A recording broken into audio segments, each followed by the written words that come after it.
ভারত ওই পাশ থেকে শুভেন্দু উস্কানি দিচ্ছে সীমান্ত বন্ধ করে দেবে। আমি বলি শুভেন্দু, সীমান্ত বন্ধ করো। দীর্ঘদিন ভারতে আমাদের মানুষরা যায় না, বারবার নিউজ হচ্ছে কলকাতার ব্যবসায়ীরা মাছি মারছে, কলকাতার ব্যবসায়ীরা না খেয়ে মরছে।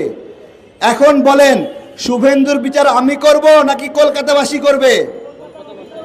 ধোলাই দিবেনি শুভেন্দুরে?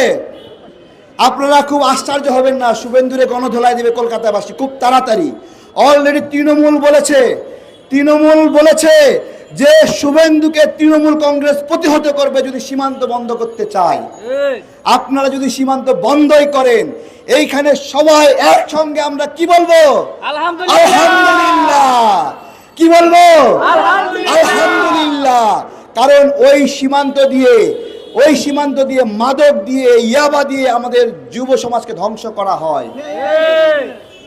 আমার এখান থেকে পাট নিয়ে যায়, ওরা পাঠায় হলো মাদক। বুঝতে পেরেছেন?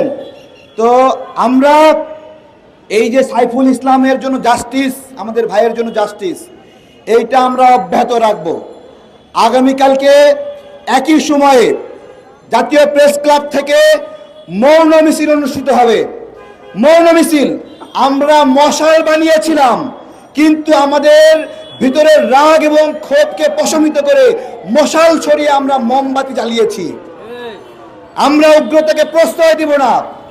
আগামীকাল মৌন মিছিল হবে এবং এই লড়াই এবং এই সংগ্রাম, এই অহিংস লড়াই আমরা চলতেই থাকবো যতক্ষণ না পর্যন্ত হিন্দু ভাইরা তাদের উগ্রতা প্রশমন করবে এবং যতক্ষণ না পর্যন্ত তারা সাইফুল ইসলামের খুনিদেরকে আইনের হাতে নিজেরাই তুলে দেবে। ধন্যবাদ সবাইকে। আমাদের সমাপনী বক্তব্য রাখবে আমাদের ভারতের আগ্রাসন বিরোধী লড়াইয়ের সহযোদ্ধা আমাদের সোহাগ ভাই। আসসালামু আলাইকুম। প্রিয় সংগ্রামী সাথী ও বন্ধুগণ,